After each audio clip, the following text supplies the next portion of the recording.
Buenos dias, me llamo Anna. Buenos dias, me llamo Ray. Buenos dias, me llamo Connor. Buenos dias, me llamo Beth. Buenos dias, me llamo Kristen. Buenos dias, me llamo Nate. And I went to Honduras. And I went to Honduras. And I went to Honduras. And I went to Honduras. And I went to Honduras. This is our story. This week, we are planning on running a VBS and soccer camp for 120 kids down in the Bordos and San Pedro Sula. Don't leave me alone at this time, for I'm afraid of what I will discover inside.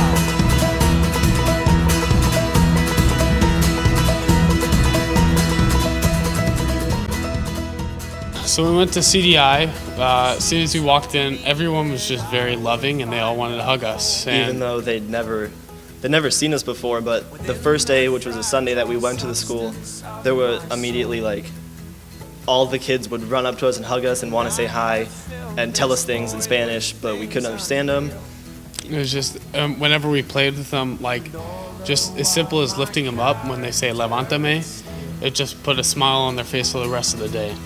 Yeah, when we got there, the walls, they were kind of they were white, but they were all dirty from all the dirt and stuff. Just the floor was all dirt. So we got there, we painted one of the walls green, orange, and red, and it just really brightened up the place. And it was just really cool just to do that because the kids would jump in and help us paint and even help us dig holes and stuff. So it was cool. The day we went to the hospital, there was this girl there named Genesis, and she was not happy at all. This look on her face was just so blank and sad. Everyone was very excited. Yet some people were very nervous, but I was one of the nervous ones. So I get in the room, I handed out juice boxes, and there's one of these babies in the middle bunk, and he would not stop crying. And so I went to the mama and yo digo, podemos leer a su niño, which is, can I read to your child?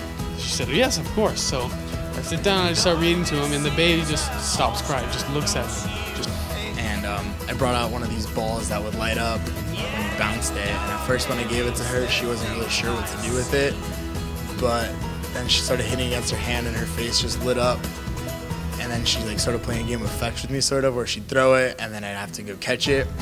And she just burst out laughing, and her mom was saying how it was the first time she had laughed since she'd been in the hospital. The medical brigade was essentially a medical clinic for the children that we sponsor and other children of Cristo Centro, along with the parents. And we were not sure how that day would go. So I was one of the people in charge of sorting the medicine in the beginning, so I kind of knew the general area where everything would be, each medication was placed, so I thought I could help. I asked, and they were really nice and told me that I could, even though I obviously have no prior training. And it was really interesting to see they all sort of had the same issues, and I was getting a lot of the same medication for most of the kids. Yeah, we probably saw just over 90 kids, and easily 2/3 of them all had a serious disease of some type that needed medication.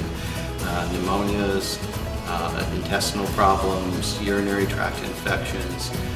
So you think of our average classroom, there might be one kid that might have a condition that needs medication, and here the majority of the kids had something going on. So it was obviously a very important event for the kids at Cristo Centro. I think my favorite part of doing VBS on this Honduras trip was just the ability to communicate with the kids, even though we didn't speak the same language. The smiles and the love spreading from the kids' faces in the room, and just as we worked with them and got to teach them about God. The fact that despite our language barriers, we were still able to communicate our love for one another and Christ's love for one another, and just be able to see that just kind of overwhelm the group. It was amazing to see that language doesn't matter. It's Christ's love that radiates through us, and to be able to see that so evidently in these kids was fantastic. It was when we did the Noah's Ark craft, and I was helping the kids stick stickers on their ark because they needed help. And then they saw that my ark didn't have all the stickers stuck on it, so they all came and they were like, oh, let me stick it on for you. And it was just a cool bonding experience because we're just sticking stickers on each other's arcs. It was awesome. It was cool to see that being able to color just broke down these walls. It was really cool. So when we pulled up to the Bordeaux in our big bus, which kind of freaked us out a little bit because it was kind of a sketchy area. But then we finally started walking down, and previously to the trip we've all packed gifts to give to the kids that we've sponsored. And we met with the little kids that we've sponsored and seen all week at the CDI. We've been hanging out with them all week, and then we finally got to see them in their homes that they're super proud of, even though they weren't super nice. The houses were not very big at all. They were maybe like 20 by 20 feet, not just something like that size. Some of them had beds, some of them didn't. Not very nice beds if they had any. And the walls were made out of stuff that they just kind of found on the streets. Some stuff like cardboard or wood or some metal sheets, and handed them their gifts that they were super stoked on.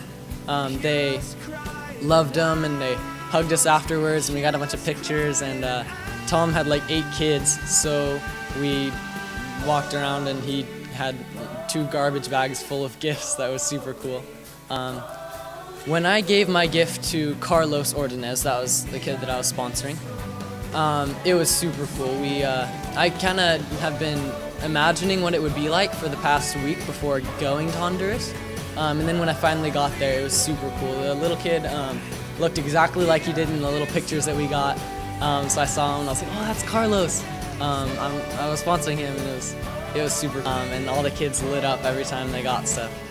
And then we got back up to the main road, and we hung out with the kids a little more and played some soccer, and then we left for the day.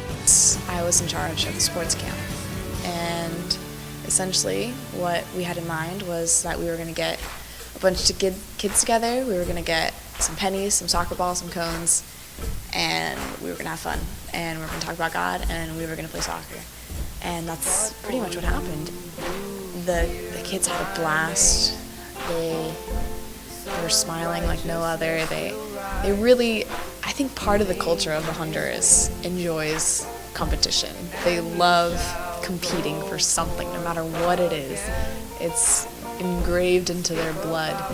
So having this aspect of competition was really, really interesting to see. And it was a learning experience. I mean, the part I really liked was being able to be on the girls' team and playing with the guys, and just having, the girls feel a little, they don't usually play soccer in Honduras. It's mostly a male-dominant sport, even at the age of 3. So for them to be able to be part of a team, and something that really never happens where they live or in any part of the country, it was really cool.